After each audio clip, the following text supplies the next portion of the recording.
First off, I apologize to many of you, but this video is primarily for my former students. See, I even dressed the part. I also apologize to those former students because I may get a little loose with my language. I have failed you, particularly my black and brown students. I know I don't feature lessons on here anymore, obviously, but there are a few of you that probably chose to stick around.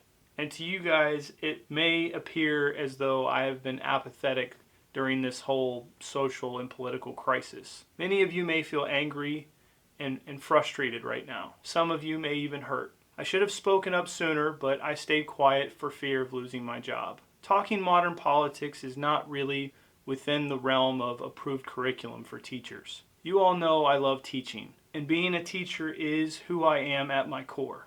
But the real reason I chose to occupy the classroom was because I cared about you. I cared about your future. That future is inextricably linked to the present. Your future is also linked to that of my two children, and I want them to grow up in a better world.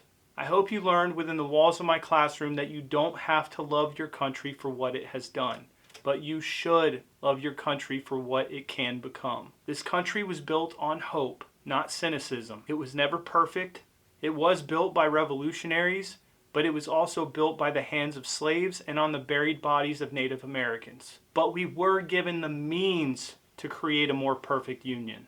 We can't be apathetic. We have to give a shit. Nearly 100 million people did not vote in the last presidential election. No matter what anyone tells you, it is not unpatriotic to bring attention to the wrongs of this nation. On the contrary, our country is better today because of the fight to right those wrongs. A fight undertaken by Americans who profusely believed in the promise of this country and refused to back down when others stated that it was good enough already. I want to put the ball in your court now. If you have a problem with this, but not with this, ask yourself why. Did you know that Colin Kaepernick sat on a bench before he took a knee during the national anthem? Did you know it was a veteran who convinced him to take a knee instead?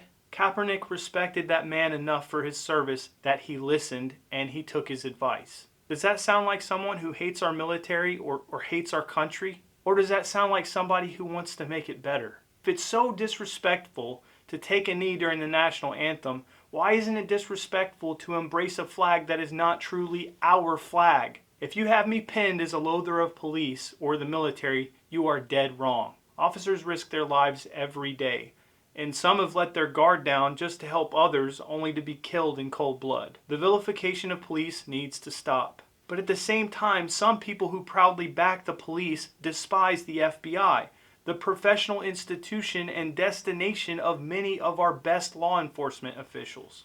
We have witnessed that there are bad cops. Hell, there's bad teachers. But just like teachers, the overwhelming majority of police officers just want to help their communities and be the heroes they need them to be. There are also voices that need to be heard. Voices that have not been heard when they chose to speak out. If you don't believe police misconduct exists, you're probably not familiar with the names Tamir Rice or Walter Scott. Here's a name with more renown, but you probably won't know it because you're not as old as I am. Police got a chokehold they use out here though, man. They choke niggas to death. That mean you be dead when they through. Right? Did you know that? Wait, the niggas going, yeah, we know wife. No, I had no idea. Police misconduct has been happening for decades, partially because of implicit bias, but also because of the failed mechanism of internal prosecution. But we weren't listening. We heard, we laughed, but we didn't listen. So what changed? Why all the anger and frustration within the black community over the last decade? The cell phone camera gave us an intimate, first-hand, horrific look at police brutality.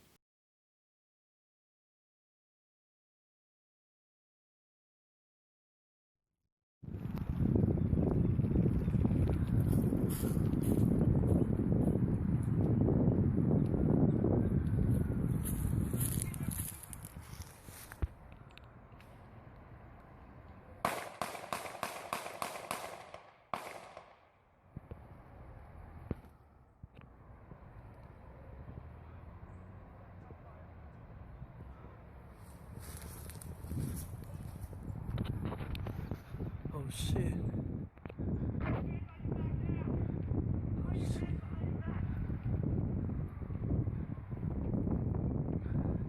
shit.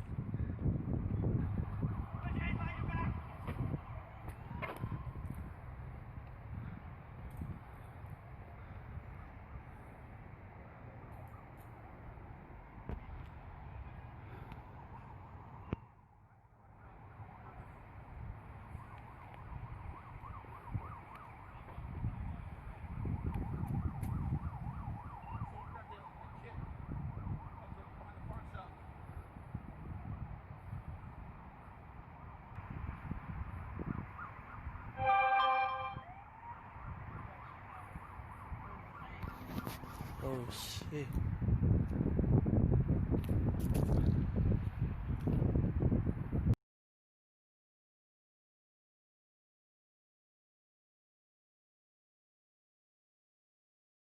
There in that video is your proof that it may even be systemic in some areas. The initial police report of course failed to mention that that officer placed an object next to Walter Scott. Another officer approached in time to witness it, and yet there was no mention of it in the police report, giving us an indication that this may very well have happened before. This was the video that opened my eyes, a half a decade before George Floyd was killed.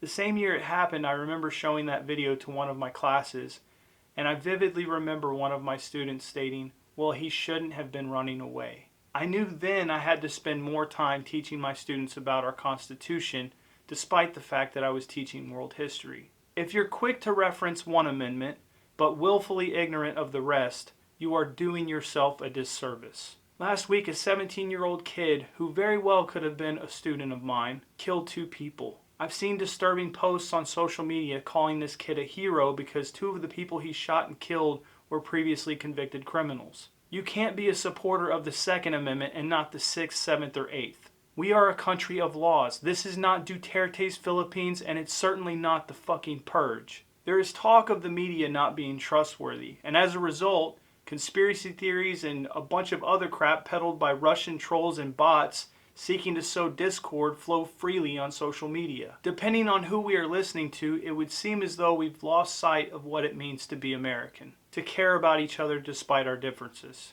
We've also lost the ability to agree on an objective, resounding truth based on reality. There is blatant disregard for factual information, and conversations are being replaced by arguments. Arguments that seemingly cannot be won. There is rampant dehumanization and vilification of the other side. These people do not represent liberals or Democrats any more than these people represent conservatives or Republicans. They are the fringe elements of each side. People are individuals. We are letting our sight of the few cloud our vision of the many. Stop listening to the loudest and angriest voices among us. They are capitalizing on our anger and our fear for attention, for ratings, for advertising funds. Turn off the angry personalities of cable news and read the paper, or go to their website and read their articles. There is no need to cast hatred for the other side. I have been guilty of getting angry too. We all want a better future for ourselves. We can disagree on the methods on how to get there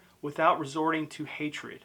And please do not base your knowledge of reality on a short clip you saw on Facebook or any other social media platform that purports to be what is happening on the ground everywhere. Half the time I see these posts, I look into them only to find they were shot somewhere else, they happened years ago, they come from a suspicious account, or they only show a fraction of what actually happened. If you're too lazy to fact check something, please don't share it. It can be cumbersome to put in the extra work to find out if it's true, but sharing it without knowing otherwise is dangerous. There is civil unrest, but it is nowhere near on the same level that social media would have you believe it is. You now have the ability to vote, or you soon will. I hope you will exercise that right. There are internal and external forces at work to make this election as challenging as possible and even question its legitimacy before it's even begun.